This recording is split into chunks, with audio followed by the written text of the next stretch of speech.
Hello दोस्तों, नमस्कार। स्वागत है आज का इस मुख्य समाचार पर। बिहार विधानसभा का दूसरे चरण का प्रचार प्रसार आज शाम से थम जाएगा। 11 नवंबर को 20 जिलों में 122 सीटों पर वोट डाले जाएंगे। बिहार चुनाव के लिए प्रधानमंत्री नरेंद्र मोदी ने आखिरी जनसभा बेतिया में की और उन्होंने कहा कि रैली की शुरुआत जननायक कर्पूरी ठाकुर की जन्मभूमि से की थी और आज समापन बापू की सत्याग्रह की भूमि से कर रहे हैं। सीतामढ़ी की रैली में प्रधानमंत्री नरेंद्र मोदी ने आरजेडी और कांग्रेस को घेरा और बोले कि पहले ही फेज में वोटिंग के दौरान जंगल राज वालों को 420 वोल्ट का झटका लगा हुआ है और दूसरे फेज के चुनाव में भी लगने वाला है। आज गृह मंत्री अमित शाह सासाराम और अरवल की चुनावी जनसभाओं को संबोधित करते हुए कहा कि आरजेडी पर बहुत जोरों से तंज कसा और यूपी के मुख्यमंत्री श्री योगी आदित्यनाथ जी भी आज बिहार के चुनावी जंगल में खूब जनसभा को संबोधित किया। योगी आदित्यनाथ अररिया, सुपौल, मधुबनी में आज जनसभा को संबोधित किया। आरजेडी सुप्रीमो तेजस्वी प्रसाद यादव भी आज खूब धुआंधार चुनाव का प्रचार प्रसार किया और साथ ही साथ राहुल गांधी भी खूब जोरों पर तंज कसा एनडीए सरकार। तेजस्वी यादव ने रोहतास, कैमूर, सासाराम, औरंगाबाद और जहानाबाद में जनसभा को भी संबोधित किया। कांग्रेस नेता राहुल गांधी आज किशनगंज और पूर्णिया में चुनाव का प्रचार किया।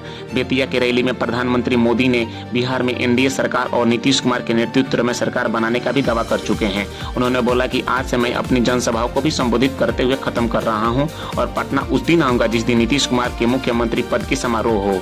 आखिरी रैली बेतिया में प्रधानमंत्री नरेंद्र मोदी ने आरजेडी कांग्रेस पर खूब तंज कसते हुए कहा कि जंगल राज वाले पूरे बिहार को बर्बाद कर दिया है, उन्होंने सिर्फ अपनी तिजोरी भरी है। तेजस्वी यादव राहुल गांधी पर बड़ा हमला बोलते हुए प्रधानमंत्री नरेंद्र मोदी ने कहा कि बिहार में दो नामदार घूम रहे हैं जो कि दोनों के दोनों जमानत पे हैं।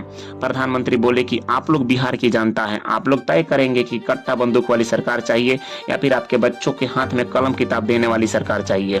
प्रधानमंत्री मोदी ने जनसभा को संबोधित करते हुए कहा कि बिहार में तो सिर्फ अपने हिसाब से सरकार अपने जाति की गीत गवा लेती है। सीतामढ़ी में प्रधानमंत्री मोदी ने कहा कि आरजेडी और कांग्रेस वाले ने तो मासूम बच्चों का इस्तेमाल कर रहे हैं। इनके नारे और गाने सुनकर आप लोग कांप जाएंगे। हम बच्चों के हाथ में किताब और कंप्यूटर देने का कार्य कर रहे हैं और आरजेडी बच्चों के हाथों में कट्टा बंदूक देना चाहती है। प्रधानमंत्री मोदी के बयान पर कांग्रेस अध्यक्ष मल्लिकार्जुन खड़गे ने पलटवार किया और पूछा, पिछले 20 सालों से आपकी सरकार थी बिहार में, फिर भी बिहार के जंगल राज को खत्म क्यों नहीं किया आपने। गृह मंत्री अमित शाह ने सुपौल की जनसभा को संबोधित करते हुए कहा कि क्या वो दिन आप लोग भूल गए हैं जब बिहार में लालू राबड़ी की सरकार थी।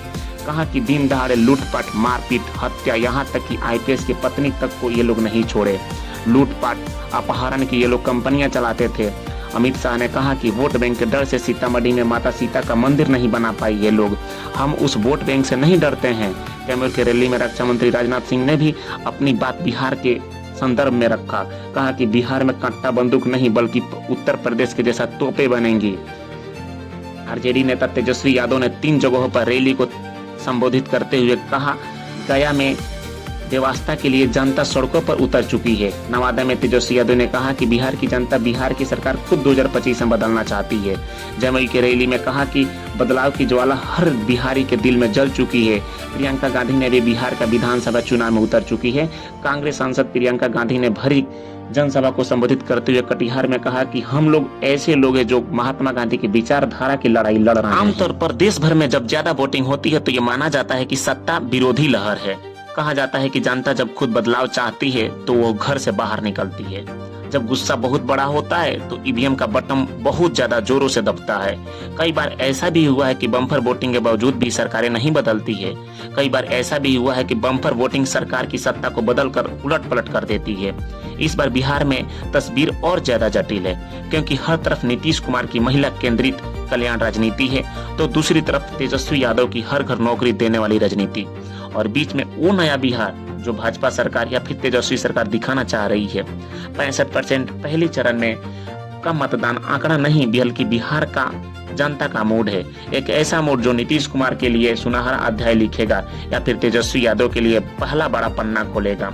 राजनीति विशेषज्ञों का कहना है कि इस बार बिहार में बदलाव जल्द होगी। आपसे मेरी एक छोटी सी गुजारिश है कि अभी तक आप मेरे इस चैनल को सब्सक्राइब नहीं किए हैं तो प्लीज सब्सक्राइब कर लीजिएगा।